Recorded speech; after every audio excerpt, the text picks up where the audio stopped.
Salve, salam sejahtera. Yang terhormat Bapak Ibu Pemuji UKIN PPG dalam jabatan Pendidikan Agama Katolik Batch 3 tahun 2025 LPTK Santo Yakobus Merauke. Perkenalkan, saya Sisilia Kameubun, guru agama Katolik pada SD Negeri 1 Obaa, Kabupaten Mapi, Provinsi Papua Selatan, sebagai mahasiswa PPG dalam jabatan gelombang ketiga tahun 2025 LPTK Santo Yakobus Merauke. Pada hari ini, Kamis tanggal 9 Oktober tahun 2025, saya akan melaksanakan proses pembelajaran di dalam kelas dengan tema Yesus taat pada Allah. Selamat menyaksikan.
Cinta terhadap tanah air kita tercinta, yaitu tanah air Indonesia.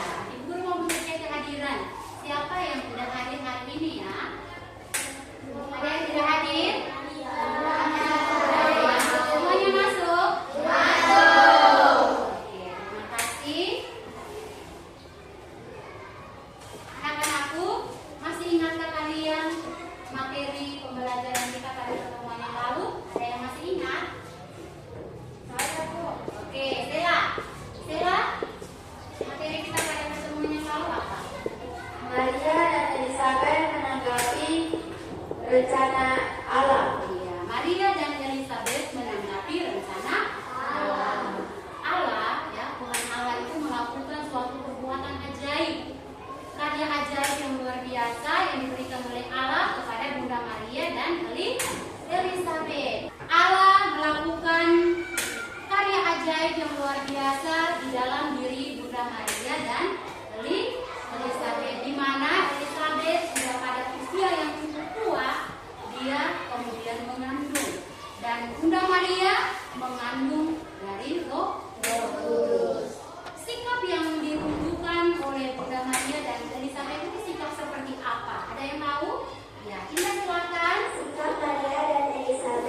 menunjukkan sikap setia, rendah hati, dan taat melaksanakan kehendak Tuhan. Ya, terima kasih Indah. Tepuk tangan untuk Indah.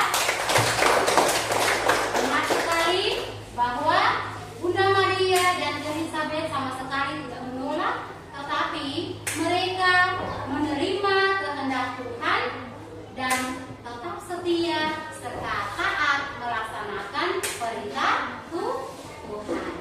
Anak-anakku, hari ini kita akan belajar materi bab 3, elemen Yesus Sang Mesias, dengan sub-elemennya yaitu Yesus taat kepada Allah. Ya. Tujuan daripada kalian mempelajari materi Yesus taat kepada Allah yaitu yang pertama, kalian dapat mengidentifikasi ketiga godaan yang dialami oleh Yesus di padang gurun berdasarkan Injil Lukas pasal 4 ayat 1 sampai 13. Dan yang kedua, kalian dapat memahami bahwa Yesus tetap taat kepada Allah walaupun ia mengalami pencobaan. Yang ketiga, kalian dapat mencintai Tuhan Yesus dan meneladani sikap Yesus dalam menghadapi cobaan hidup serta mampu mewujudkan iman kalian dalam hidup sehari-hari. Ya, baik anak-anakku, Ibu Guru mau bertanya,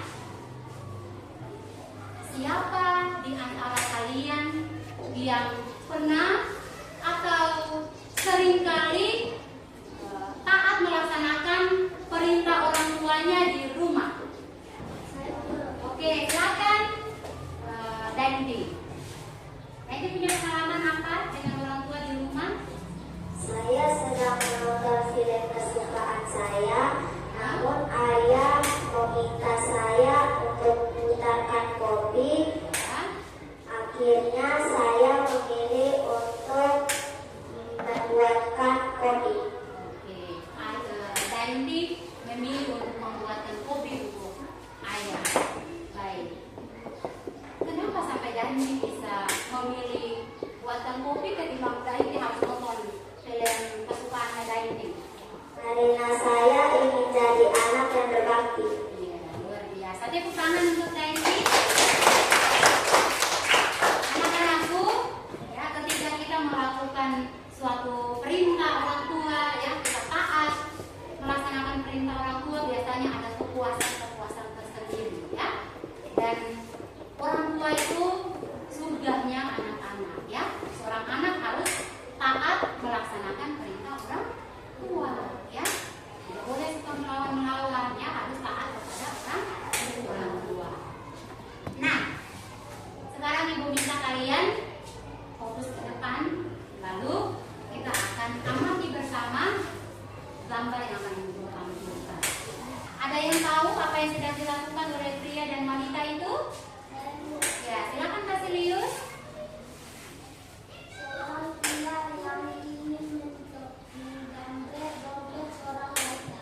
Oh, seorang pria yang ingin menjamret atau mencopet dompet seorang wanita. Basilius, tahukah tidak alasannya kenapa sampai dia mau buat seperti itu? Mungkin dia mau ambil uang untuk belanjakan sesuatu. Oh, dia mau ambil uang untuk belanjakan sesuatu. Tindakan yang seperti begitu menurut Basilius bagus atau tidak? Tidak. Sudah baik, ya? Baik.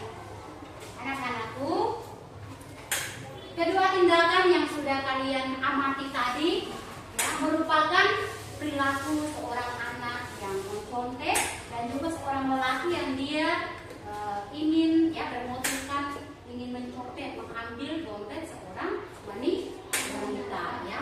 Di dalam hidup kita setiap hari, ya, seringkali seseorang itu dia dihadapi dengan tantangan atau cobaan-cobaan hidup, sehingga orang tersebut terpaksa untuk melakukan suatu tindakan, ya. Dan tindakan-tindakan yang dilakukan karena hasrat atau keinginan lebih untuk memiliki sesuatu itu kemudian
Kemudian Cesar, Bella, dan Madeleine kelompok 1. Bella, Sirius, Ariandi, Dainti, Matius kelompok 2, 4. Ya, kita akan menonton video animasi Yesus mengalami pencobaan di padang gurun yang berdasarkan dari Injil Lukas pasal 4 ayat 1 sampai 13. Sebelum menonton, agar lebih berkonsentrasi dan fokus untuk menonton, mari kita tepuk fokus. Ya. Tepuk fokus. Melihat, mendengar, sungguh-sungguh, fokus. Ya, fokus. Perhatikan ke depan. Guru akan putarkan video animasi ya, tentang Yesus mengalami pencobaan di padang gurun. Tuhan Yesus dibawa oleh Roh ke padang gurun untuk dicobai iblis.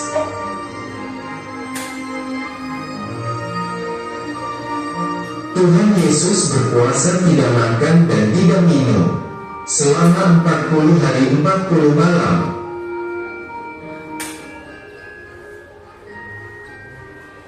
Akhirnya Tuhan Yesus merasa lapar.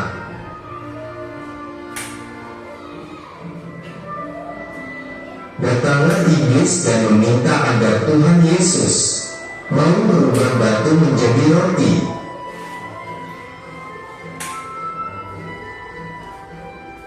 Tuhan Yesus berkata bahwa manusia tidak hidup dari roti saja tetapi juga firman Allah.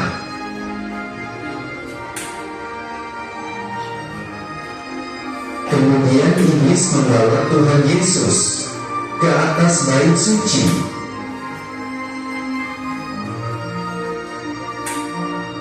Iblis meminta agar Tuhan Yesus mau jatuh ke bawah, karena nanti akan ditolong para malaikat di bawah.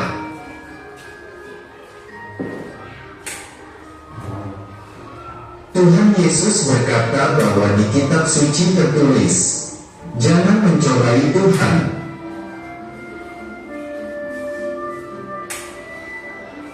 Iblis membawa Tuhan Yesus ke gunung tinggi lalu menunjukkan kemegahan kerajaan dunia.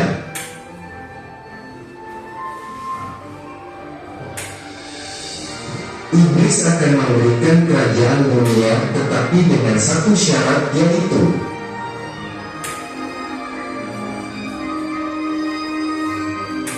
iblis meminta agar Tuhan Yesus mau menyembah iblis.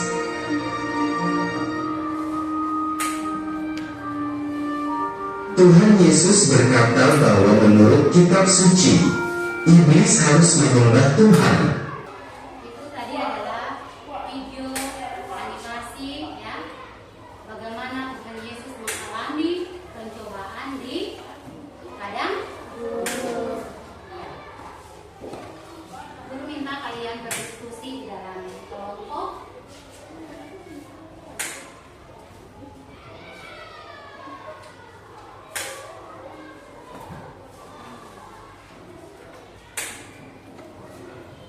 Di dalam diskusi.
hasil diskusi kami yang akan dibacakan oleh Madera.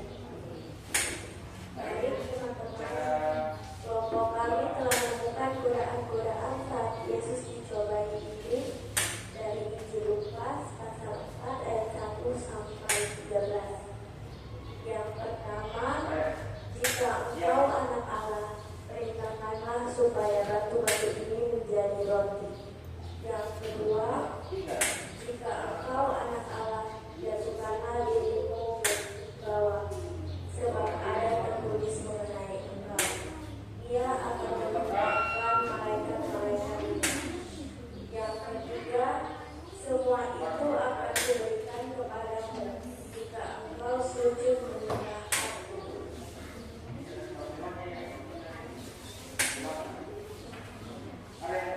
Sekian dan terima kasih. Jika ada yang mau bertanya, silakan. Oke, ada yang mau menanggapi jawaban dari kelompok 1? Oke, Alin ambil mic-nya untuk menanggapi jawaban dari kelompok 1.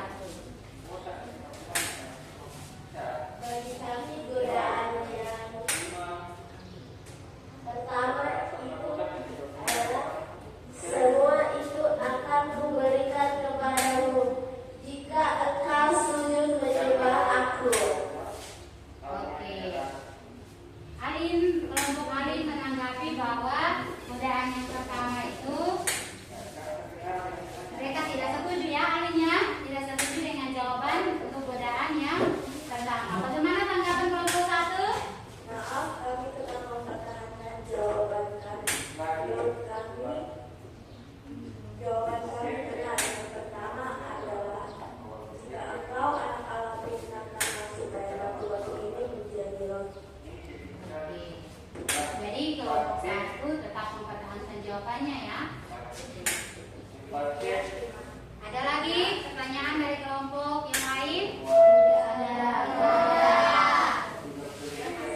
Presentasi kami atas perhatiannya. Terima kasih.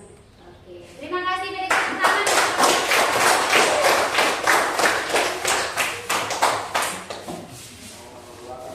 Terima kasih. Kelompok yang terakhir silakan maju ke depan.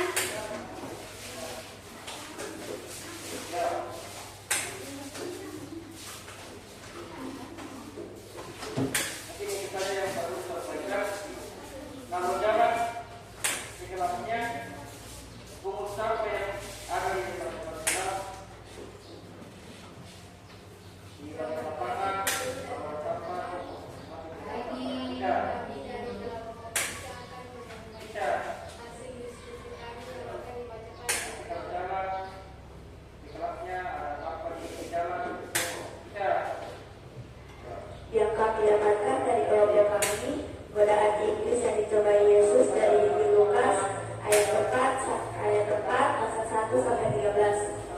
Godaan iblis yang pertama, jika engkau anak Allah, perintahkanlah supaya batu-batu ini menjadi roti. Godaan iblis yang kedua, semua itu akan kuberikan kepadamu jika engkau sujud menyembah-Aku. Godaan iblis yang ketiga, jika engkau anak Allah, jatuhkanlah dirimu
kedua, Godaan yang kedua, iblis membawa Yesus ke atas potongan kain Allah, lalu menunjukkan meminta Yesus untuk menjatuhkan diri dari hubungan baik Allah.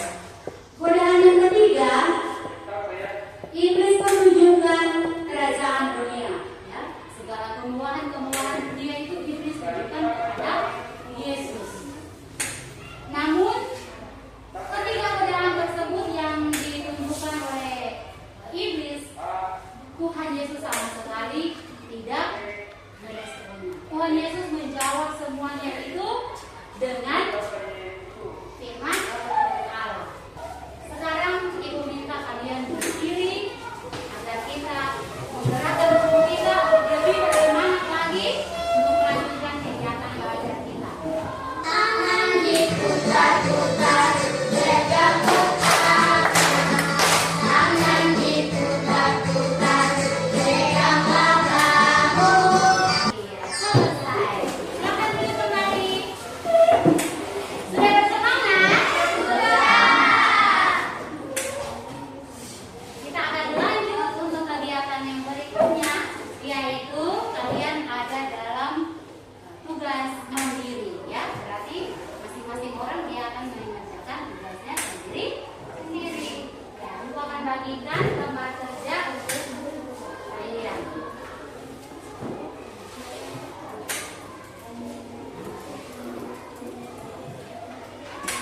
Itu Ibu minta kalian menulis sebuah doa permohonan. Doa permohonan yang isinya adalah memohon kepada Tuhan agar kalian dapat mengatasi cobaan dalam meraih cita-cita. Ya, semuanya sudah? Sudah. Oke, Ibu akan kumpulkan.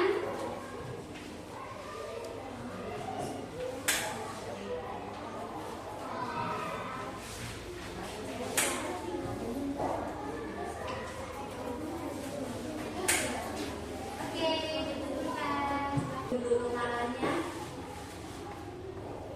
pejamkanlah mata.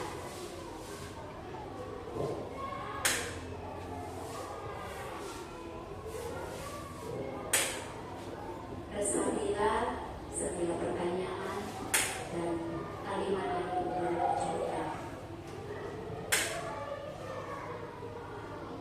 Kita hidup di dunia yang penuh dengan godaan pada buruk bersama sendiri. Cobaan untuk memilih yang mudah daripada yang benar. Apakah aku tetap taat saat tidak ada yang melihat aku? Apakah aku mau mengatakan tidak pada hal yang salah walaupun rasanya sulit? Bagaimana? Apakah kalian bisa menghadapi godaan dalam hidup sama seperti Yesus? Bisa? Anak-anakku, kita telah belajar tentang sikap Yesus yang taat melaksanakan perintah Allah. Yesus menunjukkan bahwa ketaatan kepada Allah lebih penting daripada segala sesuatu. Walaupun dalam hidup setiap hari kita menghadapi banyak-banyak godaan, banyak-banyak tantangan, tetapi kita harus taat kepada Allah. Tuhan Yesus hanya menjawabnya dengan firman Allah. Tuhan Yesus sama sekali tidak tergoda sedikit pun dengan godaan-godaan si iblis. Di dalam hidup kita setiap hari juga pasti kita akan mengalami godaan. Tetapi mari gantungkan hidup kita sepenuhnya kepada Tuhan. Yakin dan percaya betapapun besar cobaan hidup kita, tantangan hidup kita, bersama Tuhan kita menang. Ya, bersama Tuhan kita akan mampu mengatasi badai yang sulit